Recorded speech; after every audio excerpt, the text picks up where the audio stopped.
Hello, what's going on? I'm on a little bit early today. I will give you guys a minute or so to jump on. Facebook's probably building my audience.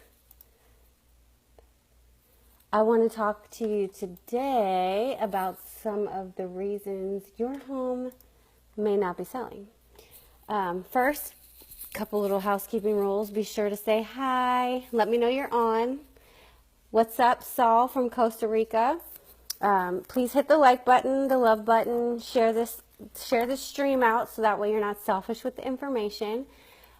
This is episode 32. We are talking today about reasons, or not maybe reasons, but how to not sell your house. If you have showings, what's going on, DJ? Thanks for jumping on. Today I have a lot going on. I'm going to see the Fast and the Furious tonight. Excuse me, the Fate of the Furious. What's up, RK? Thanks for jumping on. Congrats. Oh, this is my 100th broadcast. Yay, maybe I should celebrate. We're going to have a drink tonight in celebration. So, like I said, thank you for joining me. After today, we're going to be doing this show around 9 to 10 every night. I come to you every day with a little bit of information on real estate in hopes that I'm bringing some value to you. If you have any questions to follow up with or anything that you would like to know about, please don't hesitate to reach out to me directly and I will let you know what I think. What's up, Lyra? Thanks for joining. Hello, DJ. What's going on, Andrea from Italy? Wow, I have someone watching from Italy. That's crazy. So we'll get started. Some of the things are I have one pulled up, one article that says the top worst home showing offenses. One thing that you definitely want to make sure you clear your house of is bad smells. Think about walking into a house that stinks. No one is going to want to buy the house unless they're looking to buy it at a discount. So you want to make sure that you clean up your house. If you don't have brand new carpet, get it cleaned. Make sure the trash is taken out on a regular basis. Maybe put some nice fragrances in, like the hot wax. That's a good one. Don't overdo it because too much can be too much. It can be quite overwhelming for somebody walking in. I've walked into houses and the scents were just overwhelming, and you don't want to do that either because then it seems like you're covering something up. Just keep it clean and fresh, basically. You definitely want to pay attention if you have pets. I am a pet owner. Some of the things to consider when you have showings coming in is you don't want your pet getting in the way or barking obsessively while people are there. So keep that in mind. If you can't crate your dog and your dog likes to bark, it's understandable. Maybe you want to make sure that someone is home to take your pets out. That's definitely going to not distract buyers when they walk into your house and they're hearing constant barking. I've actually had feedback about that before, and it can be they just want to get out of the house quick. So definitely try to keep that in mind if you're a pet owner. Keep their messes cleaned up, keep things consolidated out of the way. A lot of people they don't want to buy a house that pets have lived in. I've seen that too. So just keep those things in mind. What's up, Michael? Thanks for jumping on this afternoon.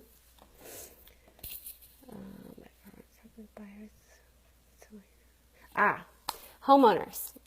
If you're a buyer, you walk into a house and the current homeowner is just kind of lingering around and kind of watching what's going on and being observant, you kind of get uncomfortable. So if you're selling your house, one thing to consider is leaving during the showing. What's up, John? What's up, Ben? Hey, Michael. Don't be a stalker. Don't be a homeowner stalker. Let the buyers feel comfortable in the house. If they want to buy the house, they're definitely going to take some extra time. So give them their space to think about it. What's going on, Cheval? I hope I didn't butcher your name. Thanks for jumping on here today. We are talking about how to not sell your house and things to consider if you are selling and how you want to handle showings. So let the buyer have some space in the house. You want to make them feel comfortable, so let them have their time and their space. Let's see. The next is, and I've had this so many times, is not letting the house be shown, being too picky about your showing times. You are at the convenience, pretty much, if you're looking to sell your house and you really do want to sell it, be flexible. I know you have certain times of the day. Let your agent know that, but don't decline showings, because you are literally passing up on buyers who could potentially buy it. They may not come back unless they see that your house is really, really an exceptional house. You're working on the time slot that the agent and the buyer are getting together, and they'll have a list of houses that they want to see most of the time. So be flexible to that.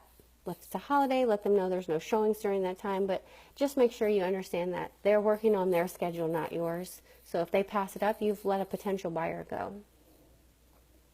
Another thing which we talked about a little bit about having pets run wild in the house while showings are happening. You don't want to do that. They also mentioned wild animal and pests roaming around. Make sure your house is clean. She gives an example of showing a house and there was a baby alligator. I definitely wouldn't go in the house if there was an alligator running around the house.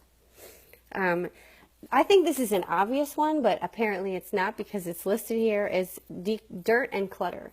You don't want to have your house dirty. Take the time to get it clean. If you want to put your house, show it in the best light, literally show it in the best light, get the blinds open, have lots of natural light coming in, keep it light, keep the environment, not too many pictures. You want the person purchasing the house and walking through to feel like they could live there. And if all your pictures are on the wall and it's cluttered with stuff, it's your personal stuff, but you are trying to sell it to someone else. So they have to feel comfortable in it. So think about the model home. The model home is very light. The furniture is placed in a really such a way where it creates all the space going towards the center. And it just gives space. It's open, it's clean, it's immaculate. And that's how you want to make your house. It can be hard with kids and pets, but you really should try your best to straighten up before showings. You don't want anything to distract a potential buyer from not wanting to put an offer on your house. Another one, and this is really funny to me, leaving your personal information or just personal effects out. You don't want to leave that out. Number one, it's a risk for you. Someone could steal it. Or two, it looks, if it's personal stuff like in the bathroom and stuff, you don't want to leave that out. You want to put stuff away.